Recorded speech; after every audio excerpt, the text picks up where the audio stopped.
One of the reasons couples come and see me is about a lack of desire, or what I sometimes talk about as mismatched desire. So it's where one person in the couple really wants to have sex and the other person has a much lower level of desire for sex. It's really common, affects about 1 in 4 couples, and most couples at some time in their relationship are going to be affected by differing levels of desire, because desire comes and goes. But often there is one person in the couple who's just has a higher level of desire generally, and one person in the couple who has a lower level of desire. And they don't want this to break them up. You know, if you're affected by this, you know, I know that you probably really love each other. You really don't want to get into blaming each other and into resenting each other, but this is going on.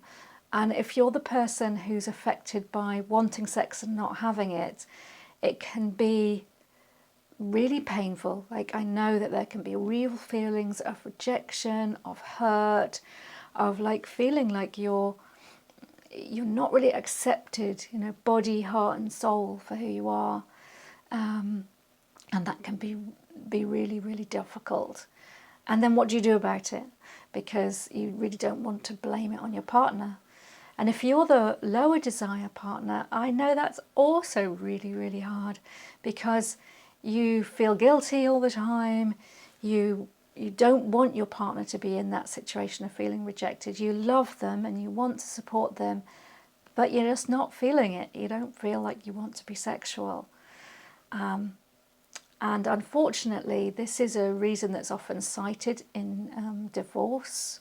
And it's also a cause sometimes of people getting into affairs, or just, you know, acting out this behaviour somewhere else, and then that causing other problems in the relationship.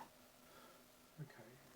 So one of the things that can happen if you just bury your head in the sand and don't do anything about this is it can lead to, well, it begins often by just leading to little small resentments. So, you know, grumbles, being a bit short with each other, being a bit distant, like complaining about the washing up and things like that.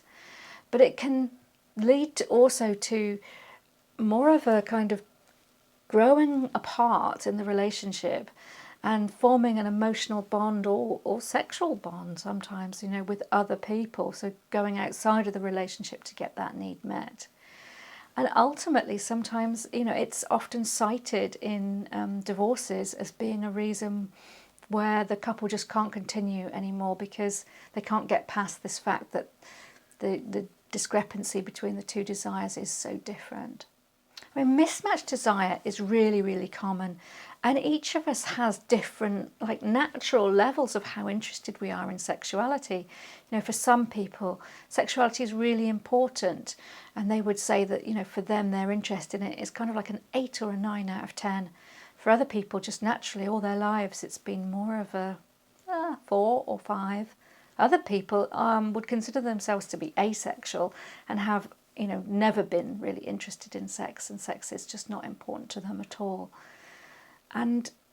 But there can be other reasons, of course, that, you know, often couples get together, they're in their 20s, 30s, and the hormones and the natural zest for life are higher, and so sexual desire is also supported by the estrogen and the testosterone, and there's a lot of hormonal support for desire and curiosity and novelty.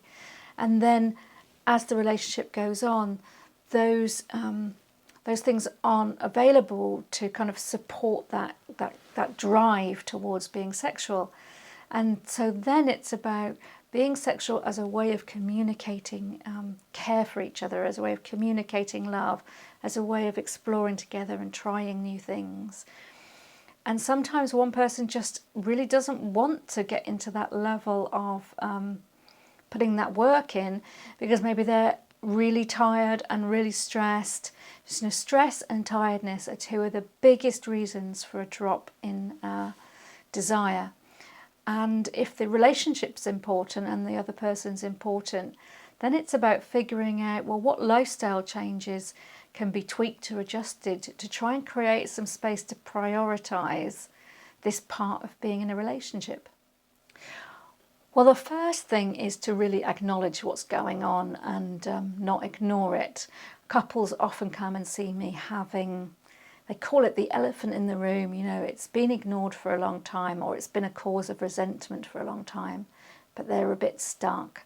So one of the first things to do is to really explain the impact that it's having on you, for both of you. You know, what's the impact of being the person who wants sex and isn't getting it? How is that affecting your life? And exploring it in a vulnerable way, not blaming, but really talking about the impact it has on you. You know, how you're really feeling about the rejection and the pain.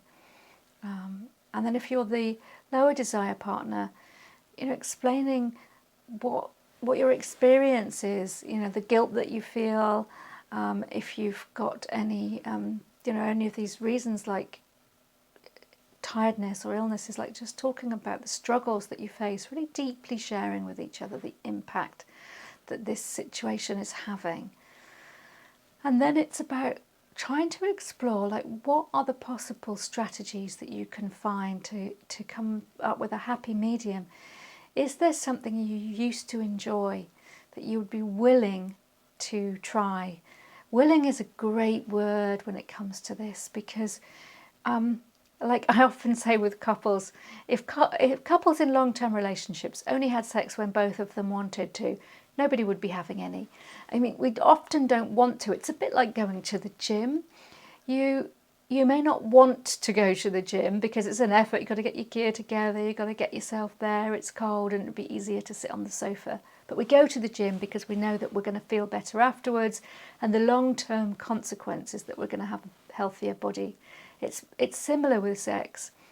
We may not want to, but actually when we get started, and I'm talking about the broadest sense of sex here, I'm not talking about necessarily intercourse or penetration. And, you know, if you've watched other of my videos or read any of my blogs, you'll know we talk about sex as a very broad definition of all kinds of activities.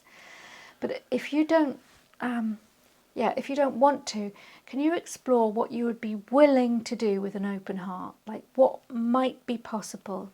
Having a mismatch in your levels of desire is pretty common. It's not the easiest thing to get past, but it is possible. You can find ways to really understand each other better and come to kind of compromises and negotiations to have the level of sex that you both want and are both happy with. So please don't feel on your own with it. You can get past this. Check out my website. I've got free resources that you can download there.